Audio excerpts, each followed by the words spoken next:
Добрый вечер. Вы смотрите информационный выпуск сегодня. Вначале о главных событиях. О программе развития и предстоящих мероприятиях. Гостем прямого эфира на ГТРК ИР стала министр культуры. В связи со случаями утечки природного газа и несчастными случаями МЧС рекомендует установить специальные датчики. Основные работы завершены. К концу лета многоквартирный дом на улице Осетинская планируется сдать в эксплуатацию. В рамках празднования Дней Бориса Галата на вечере памяти студенты рассказали о наследии великого осетинского композитора.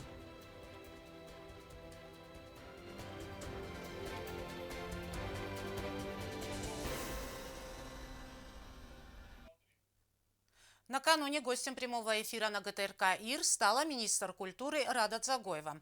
Она рассказала о программе предстоящих мероприятий. В апреле в столице пройдут Дни абхазской культуры. Ранее с гастролями в республике побывал коллектив из Чеченской республики. Планируется проведение Дней культуры Южной Осетии в дружественных странах. Также министерство готовится к важному событию – к празднованию 15-летия со дня признания независимости Российской Федерации. Обо всем подробнее Стелла Бязрова. В апреле в Цхинвале пройдут Дни абхазской культуры. Об этом в прямом эфире ГТРК ИР сообщила министр культуры Рада Дзагоева. В республику приглашены абхазские танцевальные и театральные коллективы, а также группа эстрадных исполнителей.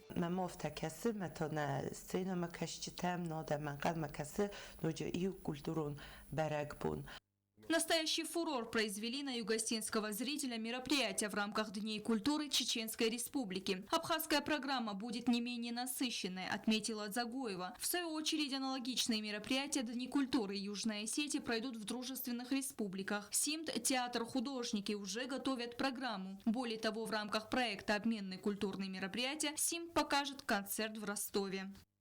أما Россия تماخن قلم كسم جاز واركستر لونسترما هو تنك شمديسون كولتورو موديولوجينيس كش مخ سمسان كوتم Россия бунма. Министерство культуры активно готовится и к самому важному событию года – 15-летию со дня признания независимости Южной Осетии Российской Федерации. В республике пройдут масштабные мероприятия. 26 августа мы, скорее всего, будем проводить по отдельному плану.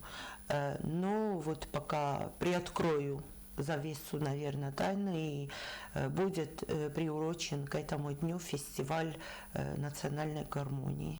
Говорили и о государственной программе развития культуры. Ежегодно министерству выделяются денежные средства, которые направляются на реализацию различных культурных проектов.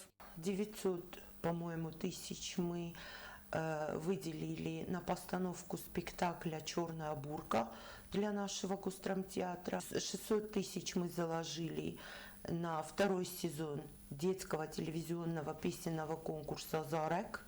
400 тысяч мы заложили на поддержку наших молодых художников. И фактически там еще 200 тысяч выделили на поддержку музыкального училища.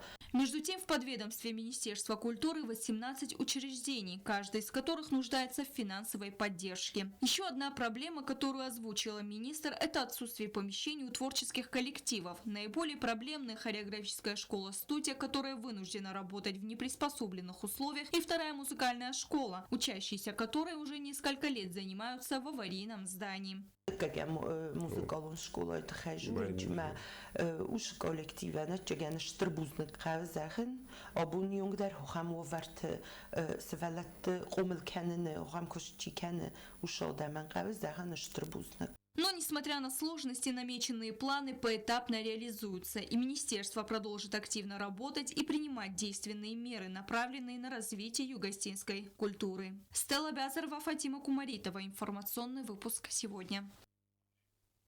Во избежание утечек газа, несчастных случаев, МЧС Республики рекомендует установить специальные датчики. Подобные детекторы установлены в новостройках. Приборы зарекомендовали себя как надежные. При утечке газа индикатор незамедлительно дает сигнал об опасности. Чрезвычайное ведомство по-прежнему призывает граждан к соблюдению правил безопасности при эксплуатации газового оборудования. В связи со случаями утечки природного газа, которые приводят к взрывам и пожарам вследствие к трагедии, МЧС рекомендует устанавливать бытовые датчики угарного газа. Специальные приборы определяют загазованность и утечку газа в помещениях. Например, такие детекторы установлены во всех новых многоэтажных домах. Принцип работы датчиков угарного газа весьма эффективный. При утечке газа индикатор незамедлительно дает сигнал об опасности. МЧС Республики Южная Осетия просит население Республики Южная Осетия для того, чтобы они относились к этому более серьезно и устанавливали в своих домах, а также руководителям организаций в своих организациях датчики, определяющие утечку угарного газа, который находится в воздухе. Специалисты отмечают, что в основном рынок предлагает датчики двух видов, и стоят они недорого. Один из них определяет концентрацию угарного газа в воздухе и оповещает о превышении концентрации. А второй датчик, электромагнитный датчик, который определяет концентрацию утечки природного газа, который с клапаном перекрывает подачу газа в квартиру или в помещение, где находится газовое оборудование. В помещениях с газовыми приборами необходим зазор для притока воздуха, вентиляционный канал или открытая форточка. Но многие игнорируют эти правила. Кроме того, причиной ЧП может стать и неправильное место установки и ненадлежащее подключение. Поэтому МЧС настоятельно рекомендует при установке любых видов газового оборудования обращаться к специалистам, чтобы квалифицированный работник подключил оборудование с соблюдением всех требуемых норм. Стелла Бязарова, Регина Черткоева, Ида Кочева. Информационный выпуск сегодня.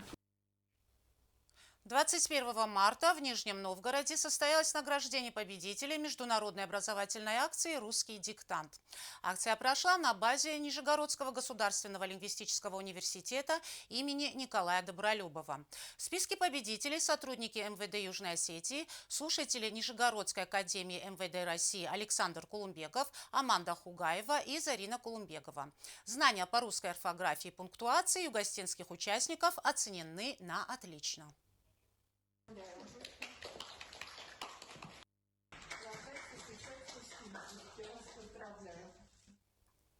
Многоквартирный корпус на улице Осетинская планируется сдать в эксплуатацию к концу лета. На сегодняшний день рабочие проводят внутренние отделочные работы, а далее перейдут к благоустройству придомовых территорий. Здесь предусмотрены детская площадка и зоны для отдыха. Тему продолжит Зарина Кучева. К концу лета жилой фонд города пополнится десятками квартир. На финишную прямую вышло строительство многоквартирного дома на улице Осетинская. Уже завершены основные работы. На данном этапе ведутся внутренние отделочные работы. Штукатурка вся сделана. Плиточные работы идут. Плитку в санузлах и на кухне ставим. 4 этажа практически готово. Остался 5-й этаж. Тоже через месяц и плитка будет готова. Сейчас ждем немножко еще со следующего месяца начинать. Там шпаклевка, обои, ламинат, двери и так далее до конца. Новый 75-квартирный дом будет отвечать всем современным требованиям. Строители заверяют, работы выполняются качественно. Проблем нет, материалы завозятся вовремя. Достаточно техники и людей. Работа не прекращается ни на один день. В них задействованы местные специалисты. Будет 75 квартир. Из них 2 подъезда, значит, идут 1-, 2-, 3-комнатные, по 15 квартир, да, по 15 квартир. И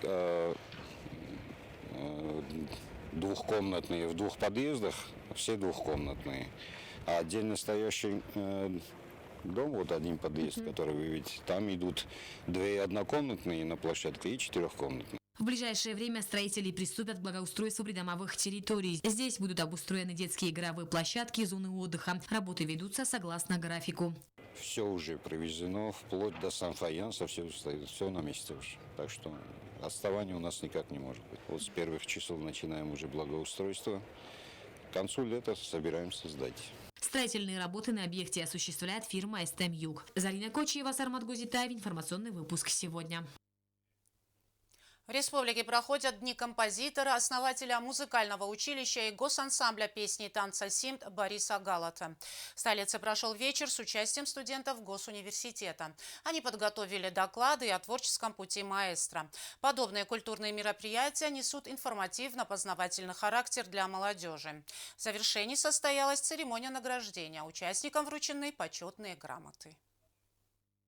Организаторы мероприятия подробно рассказали о творческом пути великого осетинского композитора Бориса Галаева. Было отмечено, что деятельность гения многогранна. В праздничном вечере приняли участие студенты Госуниверситета. В своих выступлениях представители молодежи отметили, что Галаев написал песни героического характера. Он автор музыки к кинофильмам «Фатима» и «Советская Осетия».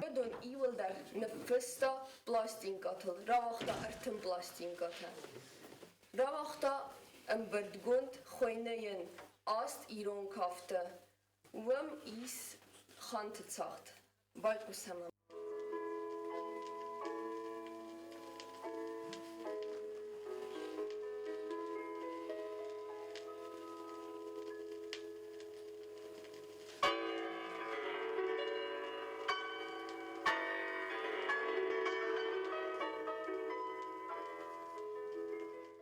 По инициативе Бориса Галаева была открыта Цхинвальская музыкальная школа. Неспроста государственный ансамбль песни и танца «Симт» носит имя великого прославленного осетинского композитора. В мероприятии приняли участие мужской хор ансамбля «Симт» и хор национальной песни при президенте под руководством Сармата Кабисова.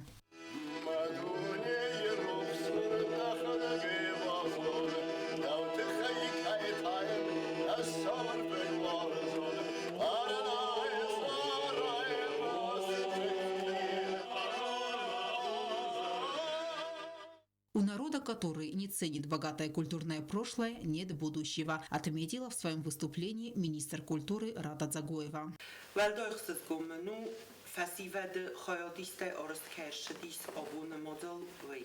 Galata Boris Shtrguj Mogodis. Historion Nasaniya Kamani Soham dar Yabintan Shtrgulturun Nasaniya Kamani Mana Abun integracji Kejhunem Duairstun Hsen.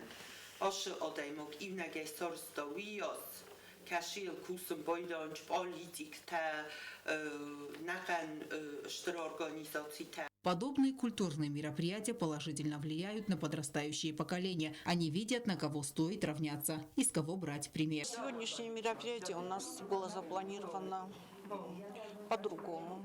Мы должны были раньше провести, но так как у нас проходили Дни чеченской культуры в республике, то поэтому пришлось перенести. По старому стилю мы вот отпраздновали день рождения Бориса Александровича, и это просто хотелось бы, чтобы это осталось днем осетинской музыки для всей Осетии. И вот этот почин, что вот сегодня это прошло, пускай это будет традицией. Спасибо за эту инициативу, и я очень надеюсь, что будут приняты решения по учреждению премии Бориса Александровича Галаева. Было отмечено, что в следующем юбилейном году будет также подготовлено немало интересных мероприятий. В завершении мероприятия состоялась церемония награждения. Министр культуры Рада Дзагоева вручила участникам праздничного вечера почетные грамоты. Алена Утаева, Азамат Кудзеев, Оксана Татаева. Информационный выпуск сегодня. В рамках празднования Дней Бориса Галата в Доме музея композитора прошел День открытых дверей. Горожане и гости столицы имели возможность познакомиться с экспонатами, увидеть раритетные вещи из наследия Бориса Галата. Репортаж смотрите в вечернем выпуске новостей «Абун». В Квайсе прошел чемпионат Завского района по настольному теннису.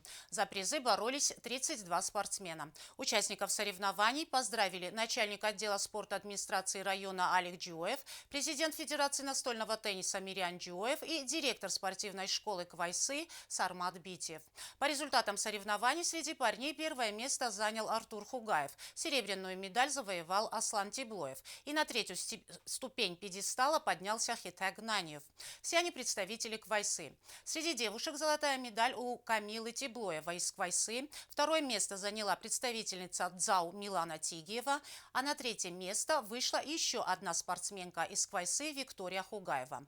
Приз за волю к победе получил Аслан Джиоев, а приз зрительских симпатий достался Белле Качмазовой. Родион Джиоев стал победителем первенства России по армрестлингу среди молодежи в весе до 70 килограммов. Спортсмен завоевал золотую медаль. Соревнования проходили в городе Орел среди юношей, юниоров и молодежи. В составе сборной команды Южной Осетии была и Стелла Дзигоева, которая стала обладательницей бронзовой медали. Тренеры спортсменов Валерий Джиоев, Дмитрий Кочев и Суслан Кассев. Первенство республики Бочахстан футчагбанат на умбахавтан уже сборную Соланьяма. Бернта футчагбанат Бочахстан первенство России, мента бахавтан сборную Россияма. Сентябрь журенч первенство мира на Бочесте нефсным варенч. Фалаканам божеват махиджах бошат текенджан кадам балофта. А сейчас узнаем, какая погода нас ожидает.